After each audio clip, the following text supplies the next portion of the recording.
Okay, so when you think about Brazilian football, what comes to mind? Flair, right?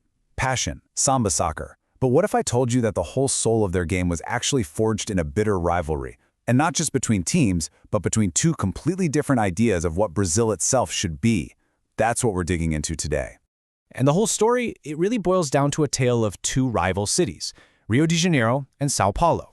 See, their clashing identities, their different ambitions, they created two totally unique versions of football. And those two versions would end up defining the sport for the entire country. All right, so first, let's rewind the clock. We're going back to the late 19th century, to the grand imperial capital of Brazil, Rio de Janeiro. You've got to picture Rio back then. It was the glittering heart of the Brazilian Empire. This was the center for political power, for old money. And crucially, it had a really powerful community of British expats.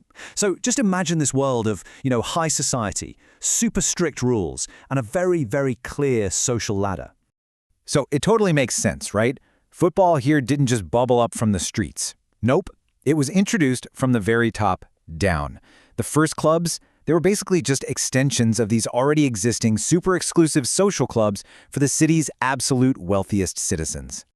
And you have to think about who was starting these clubs, and even more importantly, why. We're talking about lawyers, doctors, British businessmen, the elite. For them, football was this fashionable new thing, a way to show off their social status.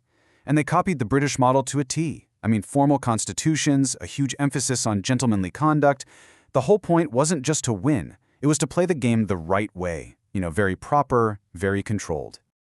Okay, so while Rio's elite were busy playing by the book, a totally different kind of football revolution was brewing just a few hundred kilometers down the road in São Paulo. São Paulo was pretty much the polar opposite of Rio. It wasn't the fancy capital. It was the engine room of the country. It was being fueled by this massive coffee boom and just crazy fast industrialization. And because of that, the city was flooded with millions of new immigrants, people coming from Italy, Spain, Portugal. All this created a huge, really dynamic, and super concentrated working class. And in that kind of environment, football wasn't some posh leisure activity for the rich. No way. It was, as they say, born from the ground up. It grew organically right there in the factories, in the immigrant neighborhoods, in the working class districts. It was a real vital part of everyday life. So, the people starting the clubs here, they weren't the established elites. Not at all. They were factory workers and immigrants, especially a huge number of Italians. And their motivation wasn't about social status. It was about survival. It was about identity. These clubs became social centers, a way for people to build a community, to express their cultural pride, and maybe most importantly, to compete with this fierce neighborhood passion. For them, winning wasn't just a game. It was about honor.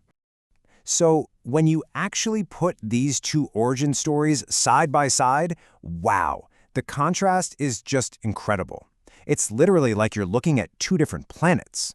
The divide could not be clearer. On one hand, in Rio, you've got this top-down model. It's all about the elite, created for social prestige. And then on the other hand, in São Paulo, you have a completely bottom-up movement, built by immigrants as a tool for community, for survival, for identity.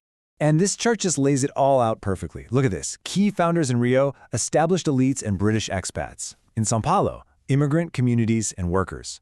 Why did they do it? Well, in Rio, it was all about social distinction. In São Paulo, it was about community cohesion, sticking together. And the clubs themselves, Rio's were formal, exclusive, based on the British model. São Paulo's were practical, community-based, and inclusive for the whole neighborhood. Okay, but here's the million-dollar question, right? Why does any of this history from over 100 years ago still matter today? Because those original blueprints, the whole elite prestige versus community pride thing, they never went away.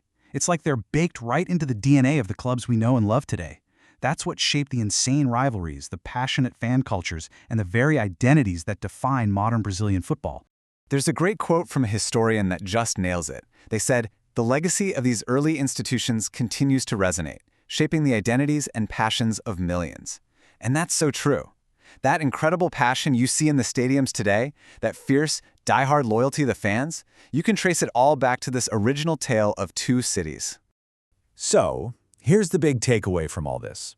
A sports team is never, ever just a collection of players on a field. It's more like a living museum, right? It carries the history, the struggles, the big dreams, and the very soul of the place it calls home. And that really makes you think, doesn't it? How much of your city's story is being told by its sports teams?